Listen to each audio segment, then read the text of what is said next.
Good morning, everyone. Pete Pardo here from Sea of Tranquility. Welcome to another edition of Deep Cut Dive. Today, we're going to go deep into the catalog of Southern rock legends, Lynyrd Skynyrd. In the co-captain's chair, we got Jack Toledano once again. Good morning, my friend. How you doing today? Very good. How you doing, Pete? Doing good. Bright and early, busy YouTubing at the crack of dawn this morning. You know, it's a normal day in Sea of Tranquilityville. So it's what I was going to, before you hit the record button, I was going to say, unfortunately, I don't have as many T-shirts as you do. So. Jack, I've got one for every occasion, and you know that. I know. Yes. Sadly, right? I'm running out of room for them, but it's kind of cool to have. So yeah, it's funny. I had a different one on because of the show I just did before, and then Jack and I started signing on to Zoom, and I'm like, oh shit, I got to change your shirts. I'm like, whoop, whoop, whoop. It's like. Got to change the props, you know? Right. So anyway, so here, let's get back to the discussion at hand. So Lynyrd Skynyrd. So everybody knows the popular songs, right? Sweet Home Alabama, Free Bird, Give Me Three Steps, That Call Smell, Me the Breeze. Call Me the Breeze, Tuesday is Gone, you know, all the usual suspects, right? We're not talking about those today. Not talking about any of those today. So we're going to go deeper. We're going to go deeper beyond the FM radio hits, the greatest hits compilation staples, the songs they played live all the time, the songs that were on their classic live albums, all that kind of stuff. We're going to go deeper to the songs that most casual fans don't know. These shows are for you folks, the casual fans who only know the popular songs.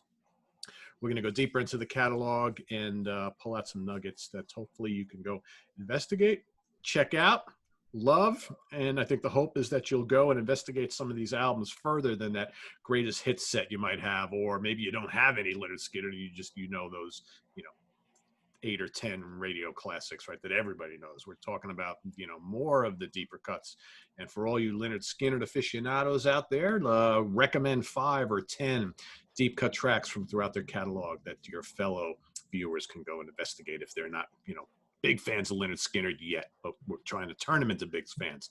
So I'm going to have Jack kick us off. We're each going to pick 5 today. We're going to ping pong back and forth. So Jack's going to start off with his first selection. Okay. So, and just so you know, I tried to find my record albums down in the basement, but I couldn't. So sadly, I have maybe one to show you towards the end, but my first selection. So I had bought an album back in a record album called Gold and Platinum, I believe it is. And that's kind of what got me started with Lynyrd Skynyrd back in, say, the early 80s, late 70s, early 80s. And it was a compilation.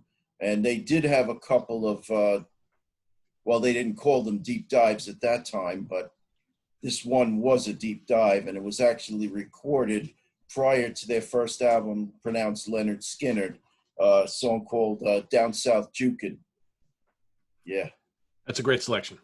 Yeah. What I love about it, it's like a 2.5-minute song, but it encompasses everything about Skynyrd. You got the ladies chorus, that good Southern rock feel to it. Yes. So it's actually included on this, all right, which is Skynyrd's first, the complete Muscle Shoals albums. There's various versions of this. Another one's called Skynyrd's first ... and last, and this encompasses a lot of the material that they recorded before their first album and things that were supposed to be on that very, very first album that were shelved, right, but released later on after the plane crash. Right. All this stuff came out. So my first choice is also from this album, and it's called Was I Right or Wrong? All right, so I believe Was I Right or Wrong was recorded in 1971. So your Down South Jukin' was also recorded in either 71 or 72. Right. And Was I Right or Wrong? It's got all the Skynyrd elements that we love, and I think it would have, both of the songs we just mentioned would have fit perfectly on that first album. I mean, this song is like, it's got this swampy early Lynyrd Skynyrd slow build, plenty of snarling Ronnie Van Zant vocals. It's chock full of nasty licks. I think it would have been a perfect fit for that first album. And if you listen closely at about like maybe the 3/4 way mark on the song, you hear some little guitar licks that actually made their way into Give Me Three Steps. Interesting. So again, wow. It's sometimes with these bands where you hear a lot of those early tracks, they're still kind of messing around with songs. And you hear like little bits and pieces of things that became popular songs. So Was I Right or Wrong is my first choice here. All right, very cool. Just so you know, Pete, I did have to do a little reshuffling of the list because I had a couple songs that I looked at my list and I'm like, wait a second, these songs are on their live album, One from the Road. I got to pull them out. But songs that I love, Working for MCA, Whiskey Rock. So I didn't want to cop out to to our viewers. So I did. Yeah, you know what? Working for MCA, I could definitely agree with you for taking out, because I mean they play that live always, right? But Whiskey Rock and Roller, that's borderline. That's definitely, you could say that's kind of a deepish cut, but they did play that live for a bit. But both great songs, absolutely. But anyway, so my second one, so I went to I concentrated on their classic period, everything up until and including Street Survivors. But this one comes off their self-titled first album, pronounced Lynyrd Skynyrd. It's a song that has some ragtime piano, which I love, Things Going On. Yeah, it's a good one. That's a good one. I had a hard time finding a deep track from that album, but well, I mean, almost every song on that first album is like, classic and either played on the radio or played live quite a bit. So yeah, that's definitely one of them. Yeah, I found it hard those first couple albums because there's this catalog, and we're going to talk about it tomorrow. But like Zeppelin was just harder, I thought, than this, but this was hard too. Yeah. So it's funny. I found Zeppelin easier.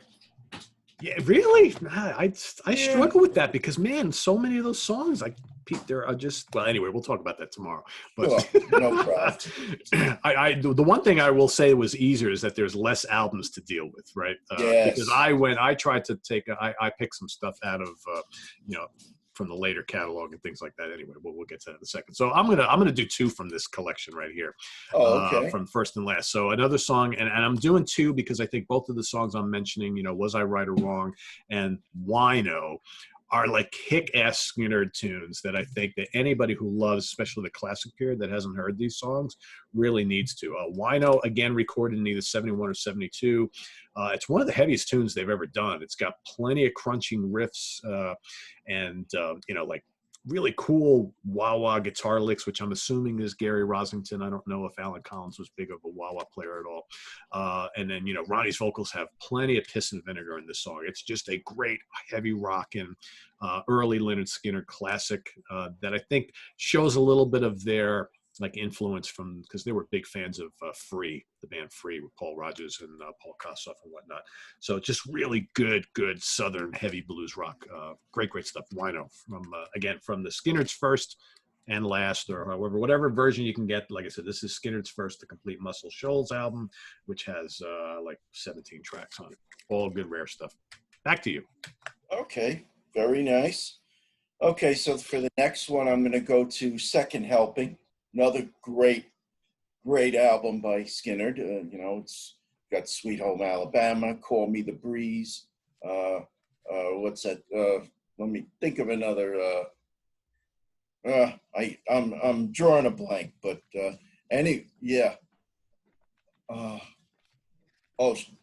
Don't Ask Me No Questions. Yeah, that's another famous one. But the one that I'm picking, and one thing that I loved about Needle in the Spoon. Needle in the Spoon. Yeah. One thing that I loved about Skynyrd was just the fact that, Ronnie Van Zant's ability to tell stories in his songs. And, one could be about an old man sitting down on the corner playing his dobro, the Ballad of Curtis Lowe. Yeah. Love that song. That is a great song. I'm actually looking at the track list right now. When I was putting this list together, this was another one of those albums where I really struggled to find something to choose from. That's a great one. Working for MCA is also on this album too, by the way. Right. So yeah, they got the more popular stuff is like Sweet Home Alabama, Working for MCA. Swamp Music's kind of borderline. Needle in the Spoon, Call Me the Breeze. So I actually picked a song, not necessarily from this album, but from these sessions, or maybe it was actually recorded earlier. I don't know, but it's related to this album in a way. So it was actually the B-side of the Sweet Home Alabama song, single. It's a song called "Take Your Time," which another cool like early Skynyrd gem in their catalog that just never gets any mention. It's kind of like a Southern boogie rocker. It's got, the Billy Powell kind of honky tonk piano stuff going on. It's got some scorching slide guitar from Gary Rossington all over the song. It's a total kind of like, I get like an old time saloon party number, like an old, what I'm talking about with saloon. There's like, the doors open in the front, it's got like the Wild West of the South written all over it. But Take Your Time, very, very good song. And again, I'm gonna have to check it out. yeah, it's like if you get the reissue of Second Helping, it's a bonus track on here. But it was at the time it was released as the B-side of the Sweet Home Alabama single. I'll have to check that out. Yeah, it's a good song. Take Your Time. Okay. So my next one goes to the album Give Me Back My Bullets, 1976. Great album. The song, and a song that I really related to. We're in our 50s, we've had a lot of relationships, a lot of friendships, some come and go, unfortunately. A song called Trust. That's a good one. I really relate to that song. Yeah, that's a good choice. From an underrated album, I think, of theirs. Yeah. It's like I've always been a big fan of "Give Me Back Your Bullets," and a lot of really great tracks on there, and that's definitely a good one. Definitely good one. It's like I think picking deep tracks, deep cuts from this band, especially when you're looking at the '70s albums, gets a little easier once you get past those first two records, because the first two records are just like that's a good one. That's a good one. And we pretty much know what they play in concert. Oh yeah. From the road, and what gets airplay on the radio. Yeah, I think when it comes to Skynyrd, there's 10 tracks. Yeah, and that's what you're gonna hear. That's what you're gonna hear on the radio. That's what you're gonna hear live, and they're great. They're for a reason. They're legendary for a reason. But they have a lot of other songs, right? Oh yeah, that's kind of the purpose of doing a show like this. And they have very good deep tracks. So. Yeah, they do, including this next one, which was originally included. So Street Survivors is the album. So originally the band went into the studio to record this album. They weren't really happy with the results, so they switched studios a couple months later and re-recorded the whole album. But they had like they had like some tracks that were originally recorded on the first album that decided not to do on the second version of the album. And so a bunch of tunes got kind of left off, which you can now enjoy on the deluxe version reissue of Street Survivors. My song here is Georgia Peaches. Okay, which was originally on that first version, not on the official release, but then we got, of course, later on you can enjoy all this stuff. And it's also on. They released an album again after the plane crash called Legend, which was like a rarity set, and it was also included on there, I think, for the first time. Another really solid Lynyrd Skynyrd, kind of like swamp rocker. I tend to kind of call a lot of Skynyrd stuff and Molly Hatchet like swamp rock. It's southern rock, but it's got that kind of, I don't know, it's got that kind of gritty, raunchy kind of thing I call swamp rock. But great Ronnie vocal on this, just a really, really good song. It's got a good hook. Why they decided to leave it off the official release, I'll never know, but you know what, it's easy to get now. So Georgia Peaches, my fourth choice. I gotta give you a lot of credit, Pete. You really dug deep into their catalog. I try to, and they have a lot of good ones. So I think with Skynyrd, there's a lot of really interesting B-sides and rarities and things like that. So I tried to go a little bit more towards that stuff because I wasn't sure which way you were going to go. And I think it's stuff that the casual Skynyrd fan probably never heard before, and that's kind of the point. So well, so the one CD that I had at my disposal, you mentioned it already. So my last number is going to come from that album, Street Survivors, and this is probably my most favorite deep track of Lynyrd Skynyrd. Some may say that it sits on the fence, but I'm going to go with it anyway. I just love it. It's I Know a Little, but Steve Gaines wrote it. It's got I think a swing beat to it. I just love that little ditty in the beginning. You know, it's just playing against the timing. I love it. It's just such a great song. Yeah. Yeah, it is. It's and he brought so much to the band, and that's an interesting choice because I think like it was originally a somewhat of a favorite song from that album that kind of like got forgotten over the years. I mean, obviously Yeah. there's so many great songs, but Right. that is for me is like one of the signature tunes from that album Yeah. that, like I said, has kind of gotten forgotten over the years. Right. What's your name is in that smell, obviously. Right. Yeah. And I almost picked One More Time from this album. I Okay. like One Yeah. More Time a lot. Yeah. That was Oh, my first. That was my first kind of that I kind of focused on that first, but I decided what to go with. really amazes me is how many writing credits Steve Gaines has on that album. Well, I mean, I said it before. I'll say it again. I think he was a very, very important acquisition for the band. That I think he was a very strong writer. He was a good Yes. vocalist, and he contributed great backing vocals. Terrific guitar player, and man, I really thought had that plane crash not happened, that Skynyrd would have taken over the world. I mean, they're Yeah. just. I thought they were this. I mean, this is Streets of Ours is a very, very strong album, and I think kind of foreshadowed what was sadly never to come. Right. But yeah, a great musician, and tragic loss for him and everybody else Yeah. who died on that plane crash. So now, when I was in middle school and high school, and we'll talk about this tomorrow as well, but when I was in middle school, the big band was Led Zeppelin. When I was in high school, it was Van Halen. So it just kind of straddles, the 70s and the 80s, but who knows where Lynyrd Skynyrd would have fallen into the mix, again. And their albums were still selling gangbusters at the time, Yeah. and they were. I mean, they were touring all over the place and selling out. There was hit singles on the radio. Yeah. I really think that had that plane crash not happened, I think Skynyrd would have been one of the biggest bands in the world, finishing Yeah. out the 70s and going into the 80s. I don't see any reason why, because Southern rock was still going strong into the early 80s. I mean, you had, 38 Special and Molly Hatchet and, all the usual suspects still doing really, really good business. But, and yeah. Long Island was a real hotbed for Southern rock at that time. Oh, no doubt. Yeah, no doubt. Yeah. Yeah. That damn plane crash, Anyway. man. Anyway, all right. My final selection, I wanted to squeeze at least one in from the current or more recent albums.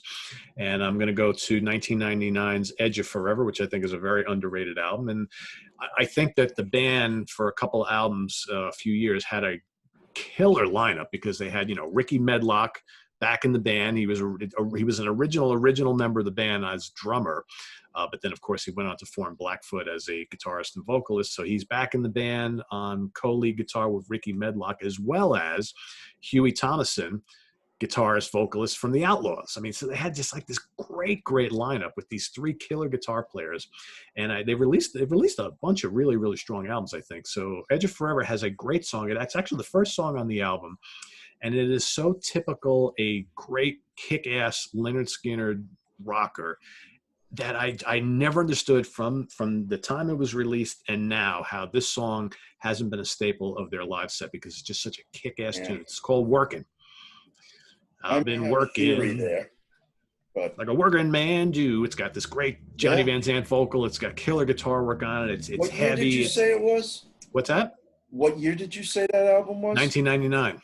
Oh, okay. All right. They played it a bit on that tour, obviously, Right. and then, but it's catchy and it's rocking. It's got everything that you'd want from a live Lynyrd Skynyrd barn burner. And like I said, they played it on that tour, and I get it. With these legacy bands, it's like they come out with new stuff, and they play it for the tour, and then it disappears in favor of all the usual old classics. Right. Yeah. Right. So, but man, I think Working, and again, I know they have Working for MCA. This is just Working, but it's a great song. And I think it should have been a big tune for them. And I still like it quite a bit. So that's my deep cut from more recent catalog, 21 years ago.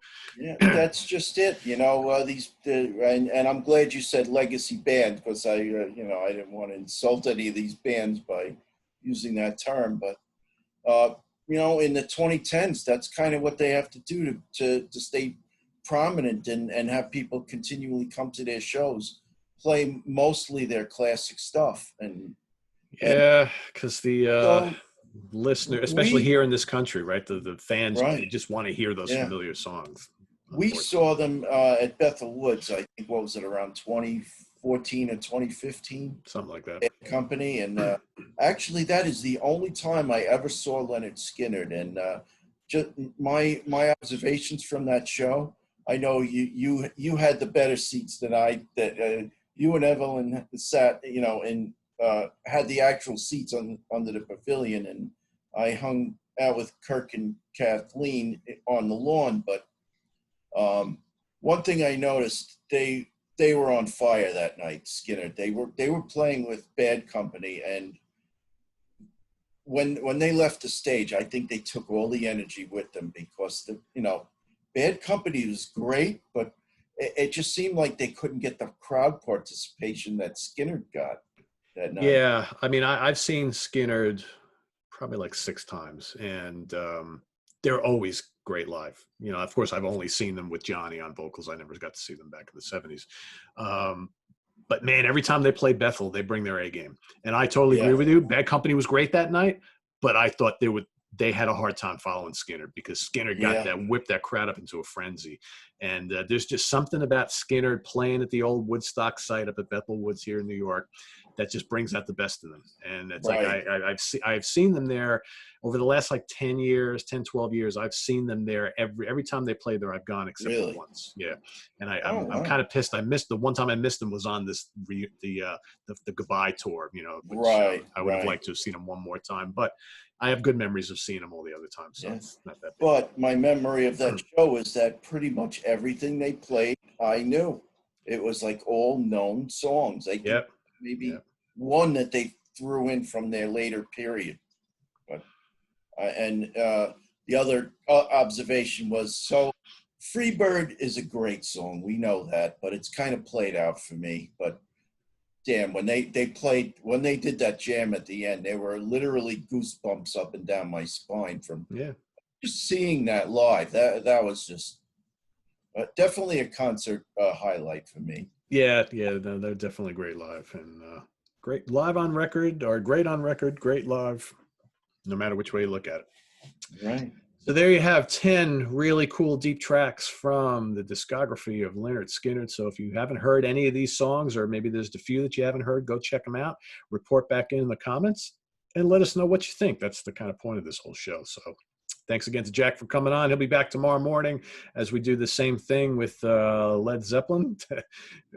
Like I said, it was interesting exercise to kind of go through and pick out like those non-popular Zeppelin songs. It's like it's one of those catalogs where it's like every song is fairly well known, almost, or at least 80% of it. So I think I got 5 that kind of qualify. So me too. Hopefully we have different ones, but we'll see. We'll see, right? So till tomorrow, visit us on the web at www.seaoftranquility.org. We're on Facebook, we're on Twitter. Of course, we're here on YouTube all the damn time. Coming up also today, more programming. So we've got ranking the albums of Colosseum and Colosseum 2, the great British jazz rock act.